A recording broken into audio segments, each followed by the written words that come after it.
this question immediately got me thinking to a secular analogy that I've heard and which I found very interesting. So the story goes like this. There is a boy who asked his grandfather, how do I choose to be good? I don't want to do wrong stuff. So how do I choose to be good? The grandfather said, there are two wolves inside you. One wolf is good, another wolf is bad. And these two wolves keep fighting. And then the grandson says, Grandpa, then which wolf would win? He said, the wolf which you feed. I thought that was a very interesting thing to say. And even Paul, when you look at it in the Bible, he says that there is this war raging inside our hearts, that there is something good that we want to do, there is this life, and there is this flesh also which wants to rebel against God.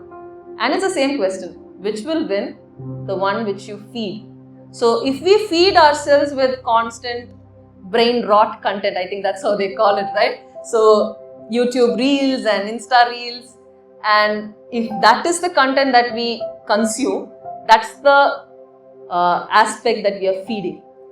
Whereas if we starve that, and if we actually feed on God's word, the God's spirit and the new nature that God is giving us, that would get strengthened. So eventually I would say that when this new nature is strengthened, that's gonna win over the other one.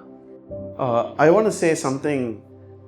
Perhaps there is someone who asked that question battling with a certain addiction or going through a tough time in their life.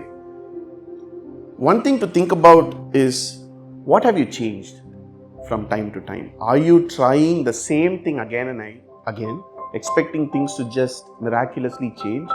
Or are you strategizing? Are you saying, okay, this didn't work, let me do something else?